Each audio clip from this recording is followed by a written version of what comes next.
രാജ്യത്തെ നടുക്കിയ കൊൽക്കത്തയിലെ ആർജിക്കർ ആശുപത്രിയിൽ വനിതാ ഡോക്ടറെ ബലാത്സംഗം ചെയ്ത് കൊലപ്പെടുത്തിയ കേസിൽ കോടതി ഇന്ന് വിധി പറയും. Sealdah additional chief judicial magistrate കോടതി ജഡ്ജി അനിർബാൻ ദാസാണ് വിധി പുറപ്പെടുവിക്കുക. കൊൽക്കത്ത പോലീസിലെ സിവിക് വോളണ്ടിയറായ സഞ്ജയ് റോയിയാണ് കേസിലെ പ്രധാന പ്രതി. 128 പേരാണ് സാക്ഷികളായുള്ളത്. 2024 ഓഗസ്റ്റ് 9 കൊൽക്കത്തയിലെ ആർജിക്കർ മെഡിക്കൽ കോളേജിൽ വനിതാ ജൂനിയർ ഡോക്ടറെ ബലാത്സംഗം ചെയ്ത് കൊലപ്പെടുത്തിയ നിലയിൽ കണ്ടെത്തിയത്. മെഡിക്കൽ കോളേജിലെ സിവിക് വോളണ്ടിയറായ സഞ്ജയ് റോയിയെ പിറ്റേന്ന് തന്നെ പോലീസ് അറസ്റ്റ് ചെയ്തിരുന്നു. കേസ് പിന്നീട് അന്വേഷിച്ച CBI സമർപ്പിച്ച കുറ്റപത്രത്തിലും സഞ്ജയ് മാത്രമാണ് പ്രതി. നവംബർ 11 മുതൽ അടച്ചിട്ട കോടതി മുറിയിൽ നടന്നുവന്ന വിചാരണയിൽ കൊല്ലപ്പെട്ട വനിതാ ഡോക്ടറുടെ പിതാവടക്കം 50ഓളം സാക്ഷികളെ വിസ്തരിച്ചു.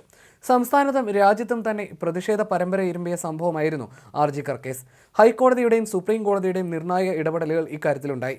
സംഭവത്തിന്റെ തെളിവ് നശിപ്പിച്ചുവെന്ന് ആരോപിച്ചുള്ള കേസിലും മെഡിക്കൽ കോളേജിലെ അഴിമതിക്കെതിരായ കേസിലും CBI അന്വേഷണം തുടരുന്നുണ്ട്. രാജ്യവ്യാപകമായി തെരുവിൽ പ്രതിഷേധമുയർന്നത് മമതാ ബാനർജി സർക്കാരിനെ വെട്ടിലാക്കിയിരുന്നു. ജുഡീഷ്യൽ അന്വേഷണം നടത്തണമെന്നും ഡോക്ടർമാർക്ക് സുരക്ഷിതത്വം ഏർപ്പെടുത്തണമെന്ന് ആവശ്യപ്പെട്ട് ആർജിക്കറിലെയും മറ്റ് മെഡിക്കൽ കോളേജുകളിലെയും ഡോക്ടർമാർ പണിമുടക്കുകയും ചെയ്തിരുന്നു. കൂടുതൽ പേർക്ക് കൊലപാതകത്തിൽ പങ്കുണ്ടെന്ന നിലപാടിൽ കൊല്ലപ്പെട്ട ട്രെയിനി ഡോക്ടറുടെ കുടുംബം ഇപ്പോഴും ഉറച്ചു നിൽക്കുന്നുണ്ട്.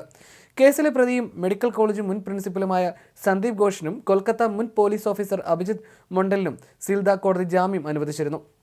കേസിൽ തെളിവ് നശിപ്പിക്കാൻ ശ്രമിച്ചെന്നാണ് മെഡിക്കൽ കോളേജ് മുൻ പ്രിൻസിപ്പലായ സന്ദീപ് ഘോഷിനെതിരായ ആരോപണം. മൃതദേഹം കണ്ടെത്തിയ ശേഷം FIR രജിസ്റ്റർ ചെയ്യാൻ വൈകി എന്നതാണ് കൊൽക്കത്ത മുൻ പോലീസ് ഓഫീസർ അഭിജിത്ത് മൊണ്ടലിനെതിരായ ആരോപണം. അതേസമയം മുൻ കൊൽക്കത്ത പോലീസ് കമ്മീഷണർ വിനീത് ഗോയൽ ഉൾപ്പെടെയുള്ള മുതിർന്ന പോലീസ് ഉദ്യോഗസ്ഥർ തന്നെ കള്ളക്കേസിൽ കുടുക്കിയായിരുന്നുവെന്ന് പ്രതി സഞ്ജയ് റോയ് ആരോപിച്ചിരുന്നു. ഇതിൽ മുഖ്യമന്ത്രി മമതാ ബാനർജിയോട് ഗവർണർ ഡോക്ടർ CV ആനന്ദബോസ് അടിയന്തര റിപ്പോർട്ടും ആവശ്യപ്പെട്ടിരുന്നു.